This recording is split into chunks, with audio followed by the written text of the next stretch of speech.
Morning, नमस्कार और जोहार। आप सभी का स्वागत है द न्यूज पोस्ट में और मैं हूं आपके साथ सुहाना। खबरों में आगे बढ़ेंगे। आज के झारखंड की तमाम 24 बड़ी खबरें और महत्वपूर्ण खबरों से रूबरू कराएंगे, लेकिन इससे पहले अगर आपने नहीं किया है द न्यूज पोस्ट को सब्सक्राइब, तो सबसे पहले आप हमारे चैनल को सब्सक्राइब करें, बेल आइकन पर क्लिक करना ना भूलें, क्योंकि इससे आपको राज्य भर की तमाम अपडेट मिलती रहेगी। तो चलिए शुरू करते हैं आज की महत्वपूर्ण खबरों से। झारखंड में कड़ाके की ठंड और शीतलहरी से लोगों को राहत मिली है। आज से तापमान में 3 से 4 डिग्री की बढ़ोतरी देखी जाएगी। तापमान में जारी लगातार बदलाव से मौसमी एलर्जी से लोगों की सेहत पर असर पड़ सकता है। ऐसे में सलाह दी जाती है कि वो पहनावे और खान पान का विशेष ख्याल रखें। इन दिनों अस्पतालों में लोगों की भीड़ देखी जा रही है। वहीं आज यानी बुधवार के मौसम की अगर बात करें तो आज झारखंड के न्यूनतम तापमान में 3 डिग्री की बढ़ोतरी हुई है। वहीं अधिकतम तापमान में भी 2 डिग्री का इजाफा हुआ है। झारखंड का अधिकतम तापमान आज 25 डिग्री सेल्सियस तो न्यूनतम तापमान 12 डिग्री सेल्सियस रहने की संभावना है। मुख्यमंत्री हेमंत सोरेन ने झारखंड मंत्रालय स्थित सभागार में आयोजित कार्यक्रम में हॉकी में राज्य और देश का नाम रोशन करने वाली ओलंपियन हॉकी खिलाड़ी सलीमा टेटे और निकी प्रधान को रांची के हरमो स्थित आवासीय कॉलोनी में 3,750 वर्ग फीट भूखंड आवंटन का कागजात सौंपा। राज्य सरकार ने आधिकारिक तौर पर झारखंड की 2 बेहतरीन महिला हॉकी खिलाड़ी सलीमा टेटे और निकी प्रधान के खेल उपलब्धियों को मान्यता देते हुए राजधानी रांची में उनका अपना घर होने के सपने को आखिरकार पूरा कर दिया। मुख्यमंत्री हेमंत सोरेन के कर कमलों से इन दोनों स्टार हॉकी खिलाड़ियों को हरमो आवासीय कॉलोनी के प्लॉट नंबर 10B और 10A में भूखंड आवंटन की हस्तगत प्रतियां आवास निर्माण के लिए उन्हें प्रदान की गई। हेमंत कैबिनेट की बैठक झारखंड मंत्रालय में हुई। बैठक में 6 प्रस्ताव पर मुहर लगी। हेमंत सोरेन की अध्यक्षता में हुई बैठक में शिक्षा, आवास और अन्य विभाग के प्रस्ताव को पास किया गया। झारखंड मंत्रालय में हुई हेमंत कैबिनेट की बैठक में 6 प्रस्ताव पर मुहर लगी। मंत्री परिषद की बैठक में राजकुमार राम बनाम झारखंड सरकार और अन्य मानना मत संख्या 19202024 राजकुमार राम सेवा नियमित अनुमानित वित्तीय लाभ दिए जाने के संबंध में उच्च न्यायालय में दायर परिवार विजय कुमार ठाकुर बनाम झारखंड राज्य के बीच मामले में सेवा नियमित करते हुए पेंशन के लाभ नियमित करने के संबंध में नगर विकास एवं आवास विभाग निर्माण कार्य श्रेणी के GST दर में वृद्धि 12% के स्थान पर 18%। विजय टोपो झारखंड प्रशासनिक सेवा से कोटि क्रमांक 853 लेखा प्रशासन जिला ग्रामीण अभियोजन को हजारीबाग से सेवा बर्खास्त किया गया। इन पर आदिवासी भूमि पर स्थानांतरित करने का आरोप है। राज्य में उच्च शिक्षा के क्षेत्र में बेहतर करने वाले शिक्षक, छात्र और प्रशंसकों को सम्मानित किया जाएगा। झारखंड उच्चतर शिक्षा सम्मान योजना की शुरुआत की जाएगी। इसमें विभिन्न क्षेत्र में बेहतर करने वाले छात्रों को सम्मानित किया गया है। कृषि, पशुपालन एवं सहकारिता मंत्री शिल्पी नेहा तिर्की ने विभाग से जुड़े भवनों के निर्माण कार्य में गुणवत्ता पर जोर देने का निर्देश दिया। नेपाल हाउस में भवन निर्माण विभाग के अधिकारियों के साथ बैठक के दौरान शिल्पी नेहा तिर्की ने राज्य में निर्माणाधीन 19 कोल्ड स्टोरेज का कार्य समय सीमा के अंदर पूर्ण करने को कहा है। बैठक के दौरान इस पर जोर दिया गया कि नए भवन के निर्माण कार्य के साथ साथ पहले से बनकर तैयार भवन का भी रखरखाव जरूरी है।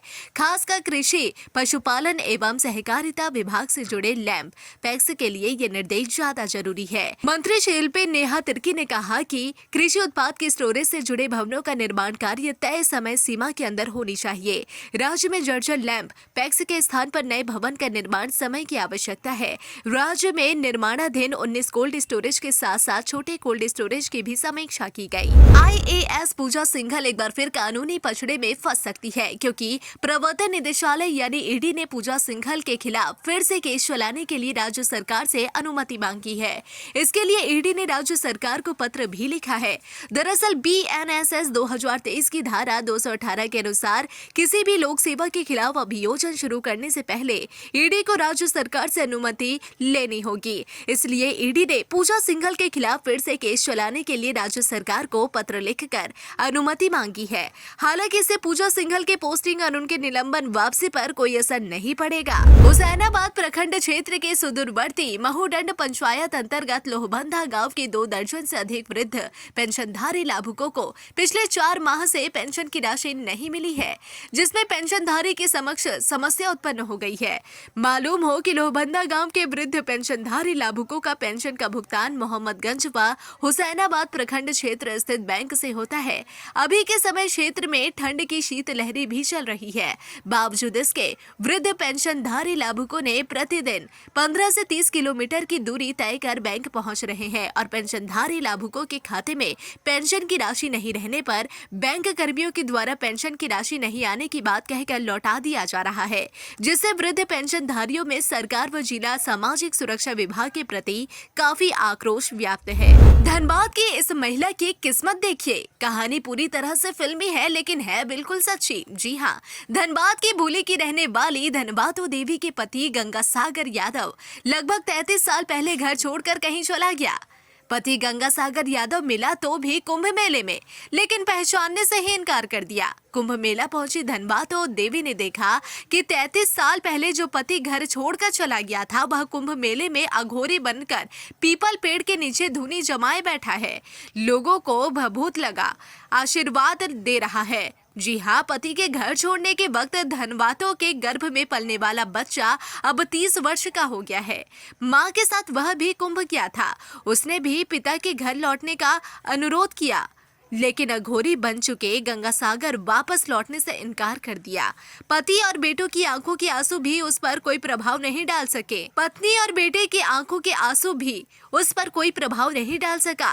भूली ए ब्लॉक रेलवे हॉल्ट के समीप रहने वाली धनबादो ने बताया कि करीब 35 वर्ष पहले गंगासागर यादव के साथ उसकी शादी हुई थी। जिंदगी हंसी खुशी गुजर रही थी। 2 साल का बेटा कमलेश था और एक बेटा विमलेश उस वक्त गर्भ में था। प्रयागराज महाकुंभ में जाने वाले श्रद्धालुओं की संख्या दिन ब दिन बढ़ती जा रही है। भीड़ को देखते हुए कई कदम उठाए जा रहे हैं। मौनी अमावस्या के दिन पहले सुबह हुई भगदड़ की वजह से कई लोगों की मौत हो चुकी है। संगम तट पर स्नान करने की लालसा लिए देश विदेश से लोग यहां पहुंच रहे हैं। दक्षिण भारत के श्रद्धालु काफी संख्या में यहां आए हुए हैं। इधर भीड़ को देखते हुए रेलवे ने इवैक्यूएशन प्लान बनाया है। प्रयागराज महाकुंभ के लिए पूरे देश से श्रद्धालु यहां आ रहे हैं। अभी तक 7 करोड़ से अधिक श्रद्धालु यहां डुबकी लगा चुके हैं।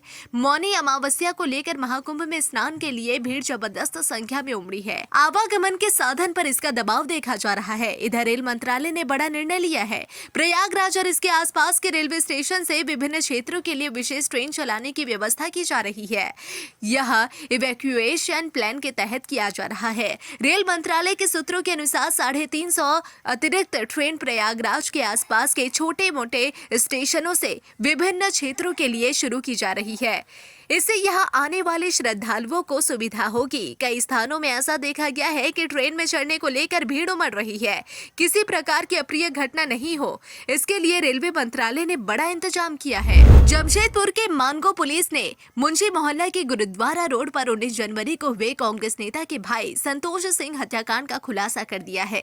पुलिस ने इस मामले में घटना के मास्टरमाइंड रोहित दीक्षित समेत 5 हत्यारोपियों को गिरफ्तार कर लिया है। मामले का खुलासा करते हुए एसएसबी ने बताया कि मास्टरमाइंड रोहित दीक्षित, शुभम कुमार, विमल गो, विवेक कुमार तिवारी, अंकित शर्मा को गिरफ्तार कर लिया गया है। गिरफ्तार किए गए अपराधियों के पास से 2 पिस्तल और 5 जिंदा कारतूस और हत्या करने के लिए इस्तेमाल की गई स्कूटी बरामद की गई है। पुराने विवाद को लेकर संतोष सिंह की हत्या की गई थी। सरायकेला जिले के आदित्यपुर पुलिस ने सिक्योरिटी गार्ड रतन गोराई की हत्या के मामले में चौंकाने वाला खुलासा किया है।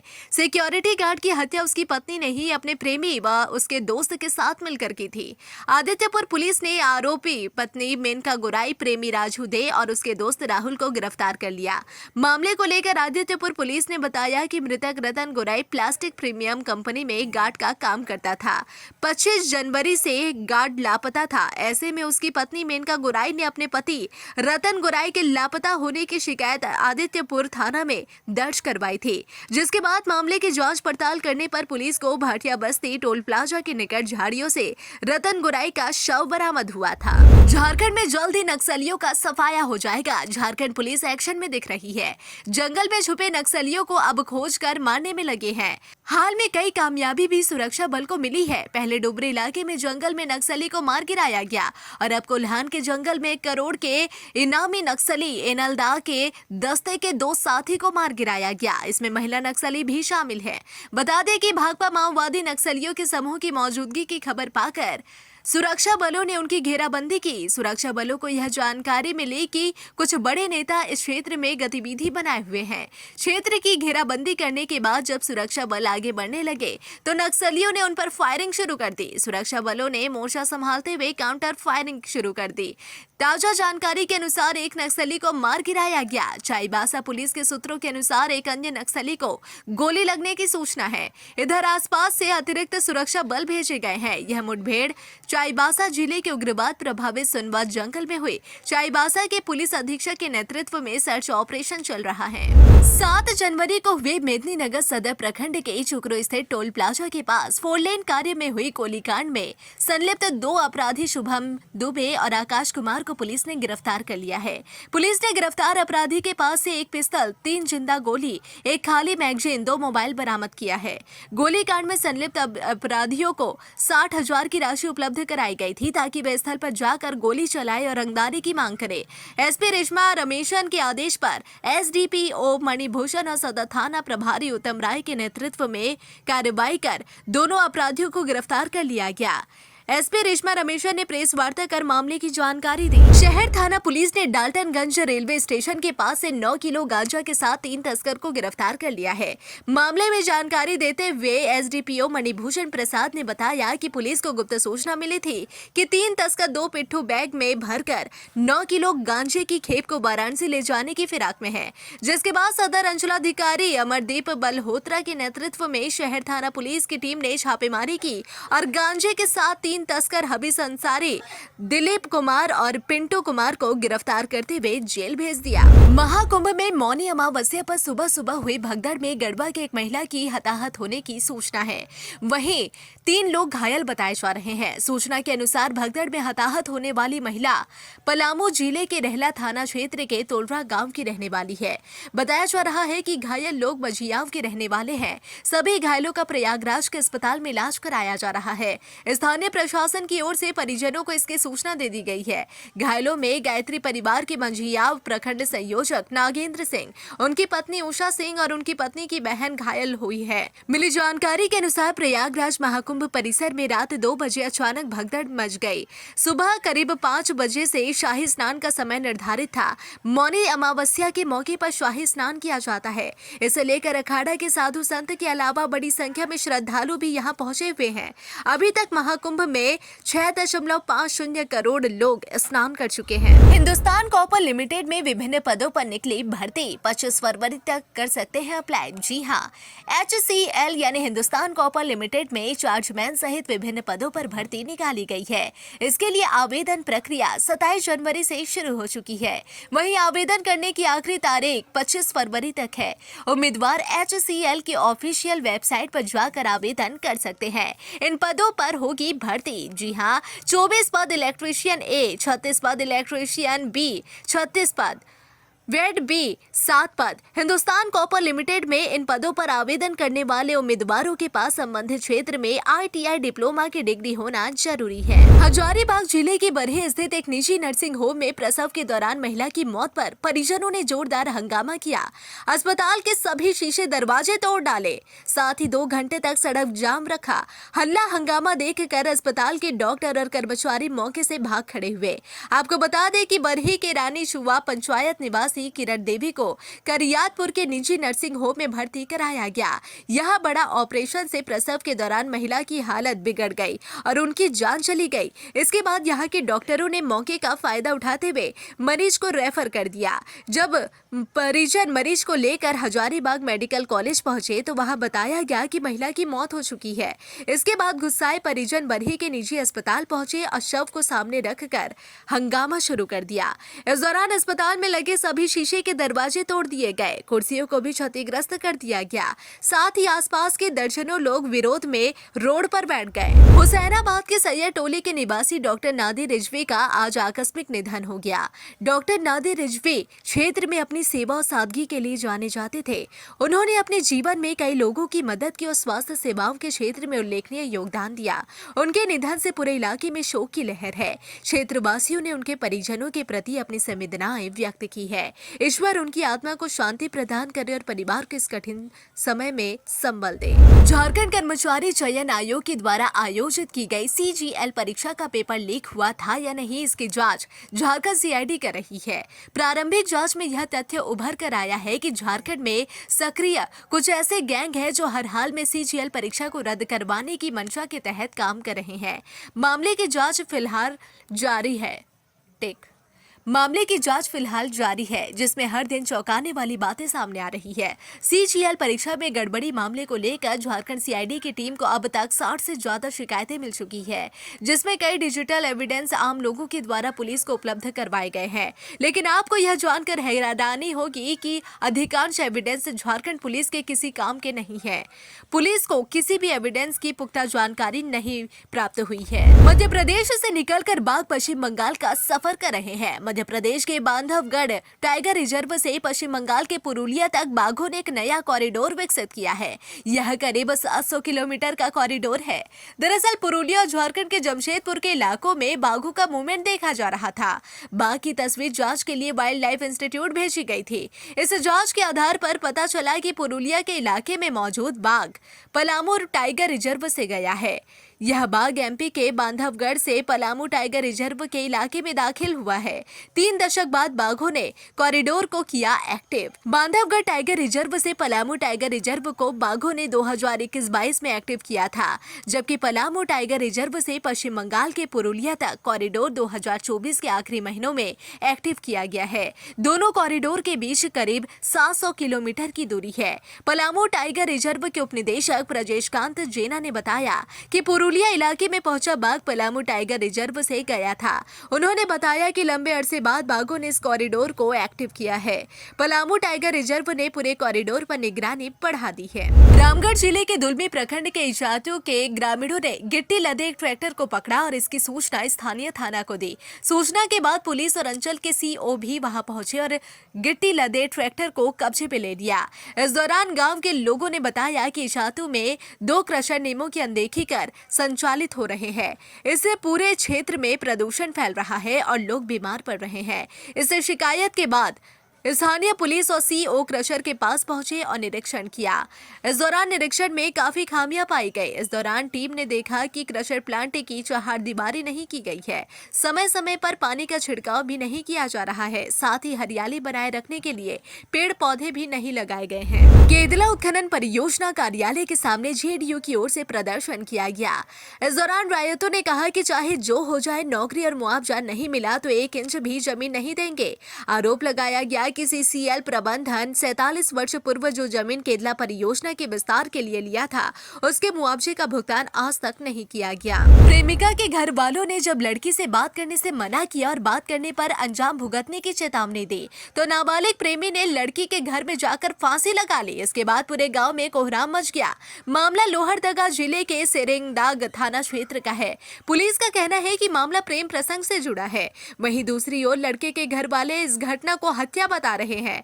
आपको बता दें कि सेरेंगदाग थाना क्षेत्र के हिसार कुबार टोली में प्रेम प्रसंग में एक 16 वर्षीय नाबालिग का शव प्रेमिका के घर में संदेहास्पद स्थिति में फंदे से लटका हुआ बरामद किया गया है। शव की पहचान सहिंदर उरांव के 16 वर्षीय बेटे अमन उरांव के रूप में की गई है। मां की हत्या के आरोपी बेटे को पुलिस ने पूछताछ के बाद जेल भेज दिया। यह मामला गुमला जिले के जारी थाना क्षेत्र के गोविंदपुर गांव का है। यहां के एक युवक अजय राम को इतना गुस्सा आ गया कि उसने अपनी मां की लाठी डंडे से पिटाई कर दी। इस घटना के बाद ग्रामीणों ने हल्ला हंगामा कर आरोपी अजय को पकड़ लिया।